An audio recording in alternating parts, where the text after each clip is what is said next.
CityCast from Explocity. In the last moments, some held on dearly, leaving splinters of nail and streaks of blood between the boards. And although earlier the boat was filled with screaming, of these remaining few none made a sound. Others, knowing now what was about to happen, what was inevitable, gave in, and without resistance were swept off the deck and into the water, and they too made no sound. In the distance, the island, the colored lights, the music. One final time the waves lifted the Calypso high. Under the force of a tumbling body, the mast snapped at its base. The sea overwhelmed, drowning the bloom of limbs that struggled to escape the lower quarters. Turning past the point of rebound, the old fishing boat flung its last few occupants still hanging on to the far starboard side into the air. For an instant, the deck became perpendicular to the surface of the water and then, like a closing eyelid, met it. Amir took flight, headlong into the seaborne sky, the roof of the great inverted world. In meeting him, the water was not cold or concussive, but warm and tranquil, its temperature the temperature of a body, the temperature of blood. With ease and without pain, he flew past the surface, past the depths, past the places where light and life surrendered and the domain of stillness began. And then lower, farther, past the crust of a million interlocking bodies who'd braved this passage before him and come to rest at the bottom, sick with the secrets of their own unallowed mourning. Past the smallest flower-white bones, past the world at the feet of the world. To the lowest deep, then a lower deep still. Until finally to a dry womb of a place in which were kept safe and unchanging everyone he had ever known, and everyone each of those had ever known, outward forever to encompass the whole of the living and the lived. And each of these the boy met, in their old lives and their new lives waiting, and from each drew confession, and each he felt into, as though there were no barrier between them, no silo of self to keep a soul waiting. What beautiful rebellion to feel into another, to feel anything at all. And then he surfaced.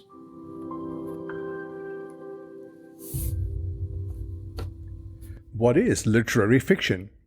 It's not easily defined. Maybe because literary fiction is not what it is, but rather what it isn't. Essentially, it is fiction writing.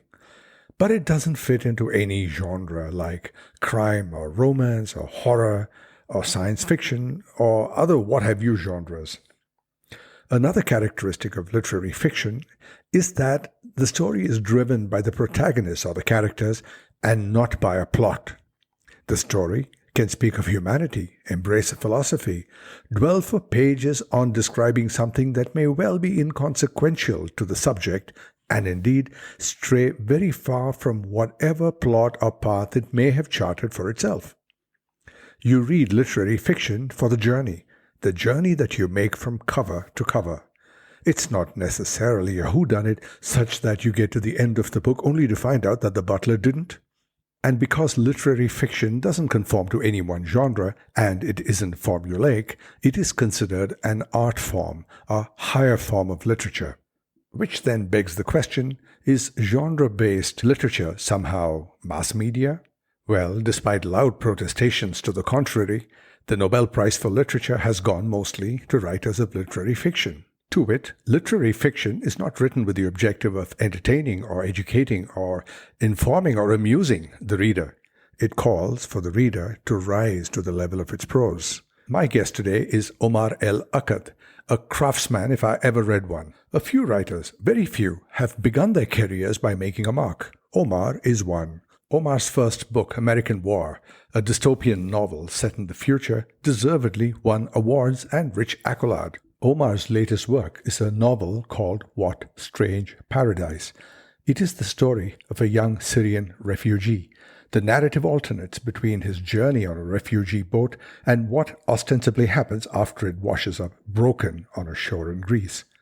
Whatever it is that pundits accept as literary fiction, you might say that Omar's prose rises to it or above it. My introduction to him was an essay in the literary magazine, the Paris Review. I found the story, titled Flight Paths, so compelling that I asked my team to invite him to be my guest today on this podcast. And I was delighted that he was available. So here he is, joining us from his home in Portland, Oregon, award-winning literary novelist Omar El Akkad. Marhaban Omar, أهلا بك في المدينة الأدبية. أهلا بك. Thank you so much for having me. Oh, the pleasure is all mine. And thank you for not laughing at my Arabic, at least not openly. So, do you believe that as humans, we are all victims? I'm always careful when I answer those kinds of questions or anything entailing the human condition as a sort of generality, in large part because my particular upbringing has been so specific. I've been a guest on someone else's land since I was 5 years old. And so the nature of my experience is such that I often have absolutely no clue what the human condition is all about because I'm so wrapped up in my particular flight path, I suppose. I write almost exclusively about what makes me angry. And what makes me angry is injustice. And so I suppose when all of that is laid bare on the page, it creates the impression that I think of human existence as sort of inseparable from victimization. I don't think that's true. It's just the area to which I gravitate because we've created the kind of society where not only have we accepted a massive underclass of human beings who are necessarily victimized, but it has become a precondition of the kind of society we've built. We need this underclass to, stitch our clothes and to pull the energy out of the ground that we use to get around and so on and so forth. So certainly my writing might give off that impression, but I don't think at my core level, I think of it as inevitable. Let's dive a little into this matter of injustice. The humans in your stories often appear to accept their fate somewhat karmically. One example would be the woman with the dog fur in your short story, Government Slots. Now, to quote you, what's human about us is a burden. Yeah, this is probably something I should be taking up with my therapist more than talking about in a podcast, but I not only do I tend to disagree with almost everything any of my characters have to say, but weirdly enough, the ones I have the hardest time disagreeing with sometimes are the villains, because no matter how sort of grotesque they are, at least they're not lying to themselves. Whereas the quote-unquote good guys in my stories are constantly having to lie to themselves just to get through the day because of the kind of world that they live in. I understand. Government Slots was a strange story because the conceit is that there is this government building where everybody gets a little sort of postal box almost. And it is believed but not fully known that anything you put in there will follow you into the afterlife. And so the entire premise of the story is just what sort of things are people bringing with them to the afterlife. And so, some people bring resumes, some people bring pictures of their grandkids, some people bring condoms. It's sort of across the board. But I was fascinated by that story because the amount of time I spent writing it was minuscule compared to the amount of time I spent trying to dream up what would go into those boxes. I spent months and months just writing down all of the different things that I thought people would bring into them. Because for me, that is where all the flavor of literature is in the dreaming. And I think I spent most of my time as a writer doing the dreaming, and then almost as an afterthought, I sit at the computer and try to put some words down on a page. If Aristotle had a computer, that's what he would have said. Now, from injustice to authority, I notice that there is a continuing commentary in your writing about the futility of going up against vested authority, such as the bureaucracy, for instance. There are some examples. In Government Slots, you speak of how government offices invert people. They walk out differently from how they walked in. And in Flight Paths, there's the inevitability of the bureaucracy and their power to deny. And in What Strange Paradise, you have these lines. Without knowing why, Amir immediately took him for a government bureaucrat, someone who signed papers that allowed other people to do things. Now, you have a thing against the middle bureaucracy. You don't like that they have the power to deny. No, and I don't think, that's a particularly unique streak among writers. Certainly, many of my favorite writers have been pretty clear about how they feel about authority generally. But for me, again, it has to do with the kind of environment in which I grew up. I mean, you spent time in Dubai. I grew up across the street in Doha, in Qatar. And I remember the last time I was in Qatar, I was still working as a journalist at the time, and I was flying back from an assignment in Afghanistan. I was covering the NATO invasion. On my way back, we fly in and out through Dubai, and I had a few days in Dubai, and I was not particularly interested in going to the world's largest indoor ski slope or, whatever it is that people go to Dubai to do. And so I hopped a plane and went to see my old friends in Qatar. And I remember arriving at the airport, and as I was walking out, I saw this group of human beings, these men, they were Nepalese men, who were literally being penned in a corner of the airport. And it looked very strange because it was clear that they were not there of their own volition or anything like that. They were being detained. And my friend picked me up, and I was asking him, what's going on over there? And he explained to me that these were immigrant laborers who had come in to do the kind of work on which places like Dubai and Doha depend entirely. And he explained to me that the sheikh he had decided he needed these workers, but as the plane was in the air, he changed his mind, decided he didn't need them anymore. And of course, in a place like Qatar, you can't exist in the country without kafala, without the sponsorship, and so on and so forth. So they were in no man's land at this point. And, that's grotesque in of itself. But none of that exists without an entire infrastructure of human beings who follow orders. The security officials who pen these people, the embassy officials who are going to take care of getting this problem off the sheikh's lap. All of these people, to me, are the subject of so much of my loathing, because I think it requires a particular kind of spinelessness to lubricate the whims of power. And that's what I end up writing about a lot. It's not so much that I'm anti-authority in of itself, although I suspect I probably am. It's that my wrath is focused on these middlemen, these people who exist as gears in the system to make the whole thing work. Because if any of these human beings had a conscience, the whole system would fall apart. But they have to wake up every day and they have to set aside their conscience so they can go and continue to essentially make this machine work regardless of how many people it crushes in its gears in the process. I hear you. And this sort of thing is very specific to cultures that are based on patronage, where proximity and loyalty to the king often trump merit.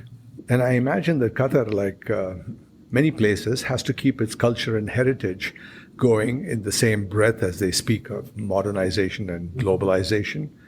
Must lead to some difficult examples. Not that long ago, they tore down one of the historic souks to build a replica of an ancient souk with Prada. This isn't how any kind of reasonable planning process goes. But when you have the third largest natural gas reserves or whatever, you can do it. And yet, yeah, exactly. I'd like to move on to your book now, What Strange Paradise. There are rather detailed descriptions of the journey by boat from, where was it, Alexandria, to some place I decided was Crete because there's a reference to where God was born, Zeus. Was it Crete? You're the first person to get that reference. That means a lot to me. Thank you. I appreciate that. What can I tell you? I'm a Zeus fanboy. Now, the voyage itself was very detailed in its description. Did you actually plot this voyage? Yeah, it was very important to me that the before chapters, which describe the journey to the island, The book opens on the image of a child who's the sole survivor of a migrant shipwreck. Was that a reference to that famous incident of that child who lay dead on the beach, Alan Kurdi? I started working on the book about 3 years before Alan Kurdi's death. Oh, wow, that was prescient. Certainly, though, once that happened, that image became a central reference point, I think, for anyone who reads that book, because it is the opening image of the book. Right. From the opening onwards, we fluctuate between how he ended up there, which is the before chapters, and what happens after he gets up, which is the after chapters. And it was very important to me that the before chapters be hyper-specific in terms of geography. So the places are named. The routes are fairly realistic. All of the details from Alexandria are from my youth and what I remember of the place. And it was very important to me that the after chapters be fantastical. So all the flora and fauna is made up. There's no such thing as cloudstone or the sunhead swifts or any of these creatures that sort of populate the island. Dang, you just killed my next question. Well, it's funny when I got the copy edits back from Penguin, there were notes in the text just saying, "What are these things? I've Googled them. They don't come up." And I had to explain, no, that you're not going to find any reference to sunhead swifts. Those are made up birds. No harborberry? Or harborberry, or any of these trees that are. And in fact, it's being translated into Arabic right now. And my Arabic translator sent me this pleading email for information about these things. And I said, no, I made them up, and I would really appreciate it if you made up your versions of them. I suspect that's what she's going to do. There's going to be made up translations as well. Cool. But that was very important to me. And in fact, other than that one clue in there, which you have gotten and no one else I've ever talked to has, about God being born in the center of the island, there's no reference to Crete. That's cool. Yeah. It's but I have a wall map of Crete that's lying around here, and I sort of plotted out the journey. Oh, you did? Okay. Yeah. It was, early on, not early on, actually, about 4 drafts in. The book went through 8 drafts. Wow. And about 4 drafts in, it occurred to me that I was doing this very Old Testament, New Testament thing, where I was going back and forth between a storyline that was concerned with an exodus from Egypt and a storyline that was concerned with a miraculous rebirth. And I thought, what if you codify this? And that's when the before and after structure came into play. And once that happened, a lot of the story kind of fell into place. So if you were making the boat voyage realistic, tell me, does it actually snow on that route? I was in that part of the world for the first 16 years of my life, and it happened once. So the short answer is no, highly unlikely, but I decided on this day that it was going to happen. Fair enough. Why not? Not often. Well, What Strange Paradise is a book that should be read as much as it should be discussed. And to that end, to all our listeners, there's a link in the podcast description to where you might be able to buy the book. And I recommend you do. Thank you. A lot of your writing is through the wide-angle lens of the immigrant. Is this something of which you are aware constantly? I think so, yeah. It manifests in my writing in a number of ways. The first and probably most obvious one is that my characters tend to be deeply unanchored people, either physically unanchored, they don't have a physical home, or just emotionally, culturally, they don't have a set of stories that they can point to and say, this is mine. And that's a function of my upbringing. I was born in Egypt. My family on both sides is Egyptian, dating back God knows how many generations, but I left when I was 5. And when I go back now, it's very strange because my accent is still heavily Egyptian. So when I speak, it sounds like I'm from there, but my vocabulary is so limited, it throws people off. And so for me, this experience of being, right, it's odd because it's not so much about who I am. It's about how I deal with the reflection of who I am in other people's perception of me. And such perceptions, particularly Western perceptions, are, again, a reflection of who you are. And there's that passage in your book where Muhammad advises Kamal to amp up his tales of torture, while Kamal thinks that he should be shy about it. I quote, No, none of that stuff makes them feel uncomfortable, Muhammad said. It makes them feel enlightened. What is this? Shades of Orientalism, Edward Said? Is that an influence? Shades is being kind. Thank you. That makes it so much more subtle than most of my writing actually is. Yeah, I mean, I remember once working on a story when I was a journalist about we filed it wasn't a freedom of information request. We just looked at the legal documents about someone who is suing the Canadian agency that is responsible for accepting or rejecting refugees, and it was over the case of a person in Iraq who had the basis of their claim was that they were being threatened by a militia and that they had to get out, and they'd submitted as evidence of their claim these letters they were getting saying, you're Sunni, this is a Shia area, you need to get out or we'll kill you, sort of thing. And the rejection, the officer who had rejected it based their rejection on the fact that the stationery, the piece of paper on which the letter was written, had little hearts on the outline of it. It had this border of hearts, and this person didn't think that you could write a reasonably threatening letter, I'd say, on stationery that had little outlines of hearts. Mm-hmm. And on one hand, it's so absurd as to be hilarious. On the other hand, this is a human being's life. So true. And it just struck me as surreal almost that this is going to be the basis on whether somebody lives or dies. Someone's interpretation of what the right way to be a victim is. And I understand that there may exist no other better system of doing it, but the system that is in place strikes me as so deeply Kafkaesque as to be almost humorous if it wasn't so tragic. And until they get to that point of petitions being considered, refugees are ruthlessly exploited wherever they go, aren't they? Yeah, the instigating event that caused me to start thinking about what would eventually congeal into What Strange Paradise, the instigating event was, I think it was 2012, which was the last time I was back in Egypt. I was covering the aftermath of the Arab Spring. And I was driving around with an old high school buddy of mine who was complaining about the rent. The rent's too high, the rent's too high. And at some point I asked him, well, what's the price for an apartment in your building, for example? And he said, well, do you mean the locals' price or do you mean the Syrians' price?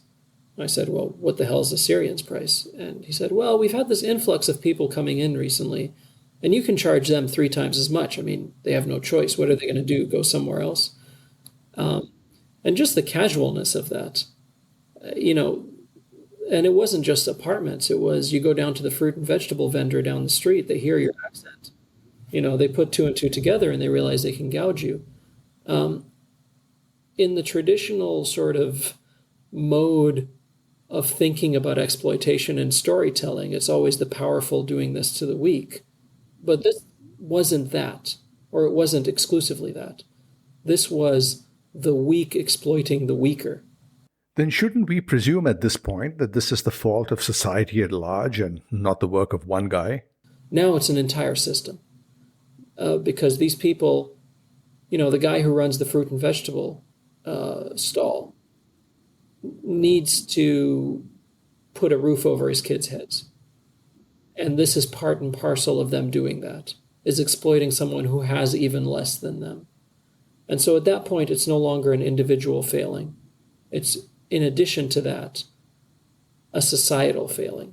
The whole system is indictable at that point.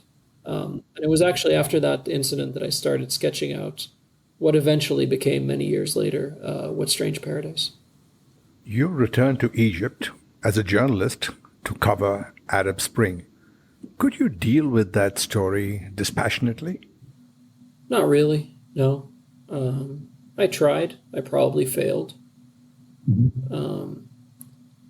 Up until that moment of the Arab Spring, particularly in Egypt and how it manifested in Egypt, there had only been one person who ran the country for the entirety of my life.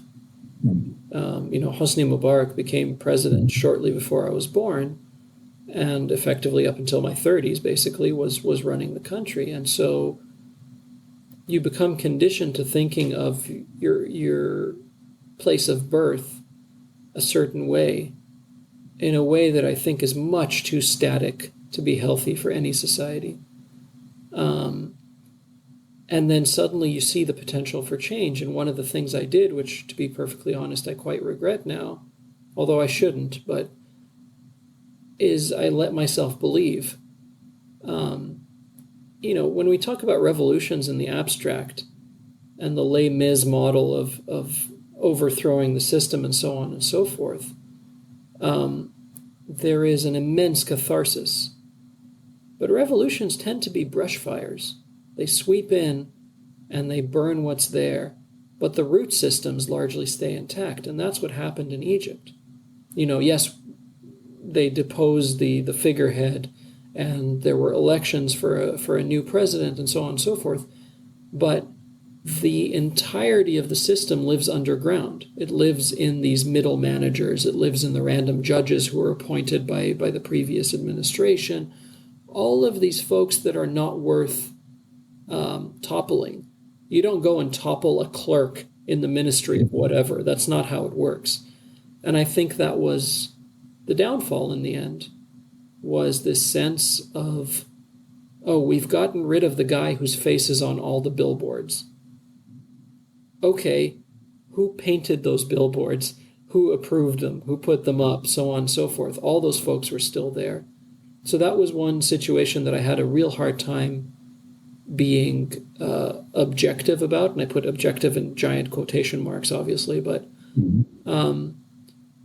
the other side of it for me was, I think one of the reasons the revolution failed, and some Egyptians will get angry at me if I use the word failed, because they consider it to be a success in of itself, but also not over. I'm not one of those people. I think it failed.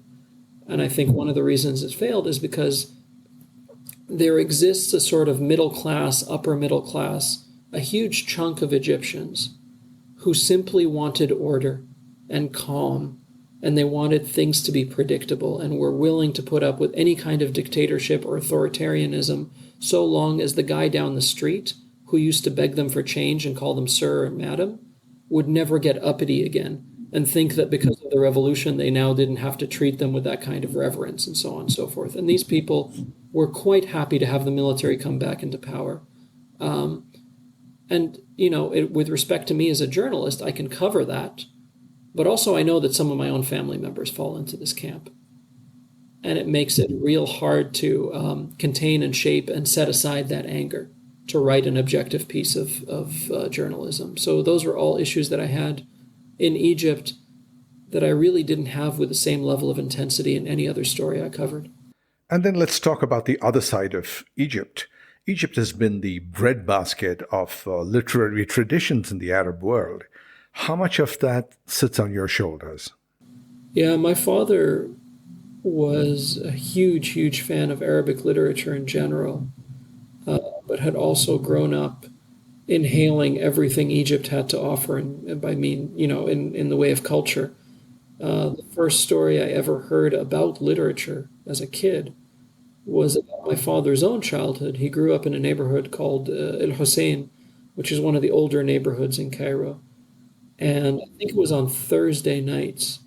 There's this little coffee shop in El Hussein called Ahwat El Fishawi, the El Fishawi coffee shop, which has been run by the El Fishawi family for 200 plus years. And I think it was on Thursday nights that the cultural luminaries of mid-20th century Egypt would descend on this place and have their little salon.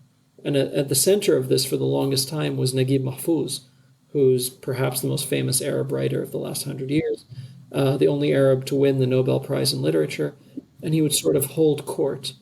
And my father, who was a kid at the time, would sneak in, sit under one of the tables and kind of listen to all of this. And towards the end of the evening, it would descend into a battle of free verse. They would have sort of an ad hoc poetry competition. And Hagg al-Fishawi, the guy who ran the place, would let my dad and the other kids hang around until things got too profane, and then he'd chase them away with a broom sort of thing. And that was the first story I ever heard that made literature sound cool. That made That's an incredibly romantic story.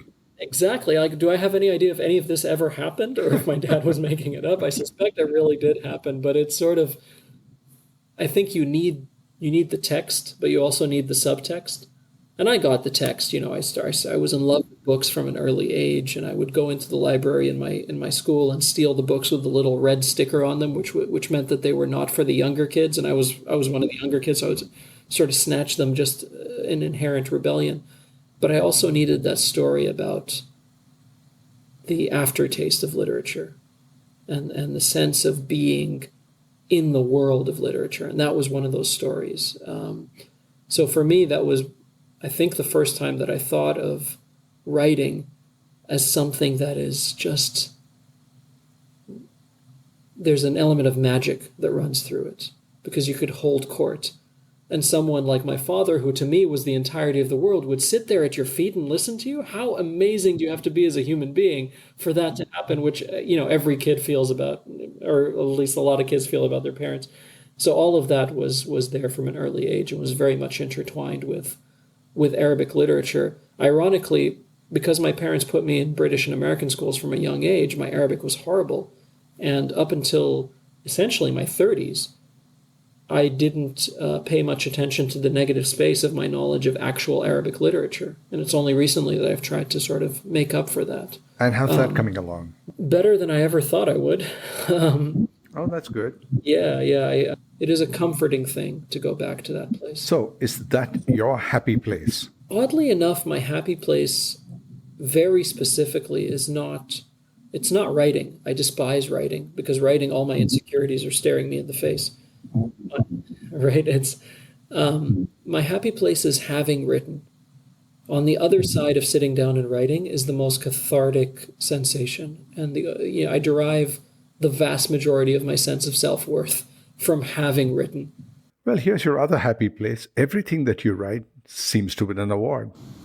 Well, I hope that continues to be your happy place and you keep winning those awards. You are a great talent. Thank you so much. This was a really terrific interview and a really terrific chance to chat. Thank you for having me. And thank you for being here. Ma salam. Ma salam. And that was the award-winning journalist turned literary fiction writer Omar El Akkad. And I will be back with What's That Word? And I'm back with What's That Word? The segment where we look at words and phrases that we use all the time but never stop to think about. And here's my co-host. As always, she does a much better job of introducing herself. Hello, my name is Pranati, but you can call me P. That's P with an A, not another E. Hello, P with an A. Hey, say, have you been to Greece? No, but I have been across the pond to Egypt. Huh. You know what Omar El Akkad said about the literary cafe in Cairo? Yeah. What was the name? El Fishawi Cafe, in the Al Husseini district. It's actually pretty well known in literary circles. And have you been there? I'm ashamed to say that I have never visited Cairo, but you have. Did you hear about this cafe? No, I didn't know about its history. And, after hearing Omar, I want to go back there. Yeah, but you did follow some literary trails over there in Cairo, didn't you? I mean, to whatever extent I knew how. I went to a bookshop. I can't quite remember its name. It was somewhere near the Sphinx. Isn't everything? Cairo is a big place. Ah. But I bought myself a Naguib Mahfouz. Whenever I visit a new city, I like to go to a local bookshop and find out about authors from that city or country so that I can come back and read all about it. It's sort of a refresher. Right. Where else did you go? Well, we went to Alexandria, where Omar's story begins. Yes, it does. The voyage. And I went to a cafe that was frequented by D.H. Lawrence. That wasn't the Lawrence of Arabia. Well, when he drank coffee there, he was. I submit. The D.H. Lawrence of Arabia. Hey, I have an idea. Launch Explocity Cairo and send me. I'd sooner launch Explocity Cairo and send myself. Foiled again. But hey, I didn't know you speak Arabic. I don't. Well, maybe a smattering. Yeah, and how did you learn? When I had Explocity Dubai, I became fascinated with the language and I tried to teach myself Arabic. So I, bought some books. And how's that coming along? Hilariously. Why? Why is it funny? Okay, the first funny is that I taught myself the script. I can read Arabic now. That's cool. Yeah, but I have mostly no idea what I'm reading or what it means. That's absurd. But it's true. But you can clearly speak a little. That's the other funny. See, now in Arabic, I can say, the boy wearing a red shirt is walking between the woman with the green hair and the two men on bicycles. The trouble is, to whom shall I say this?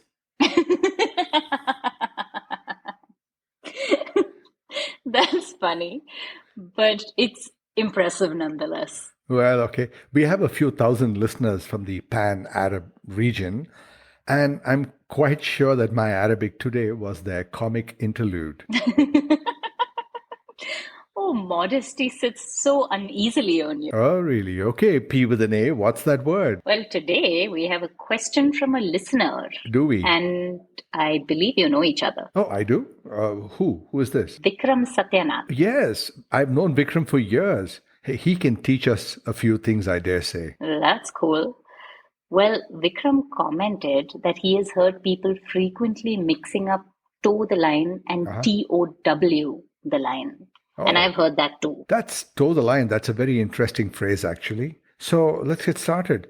All right. What do you know of the meaning and the difference between those two phrases, the variation? I know toe spelled TOW as to pull, like a vehicle or a vessel towing another. Like the cops did to my car once. Exactly.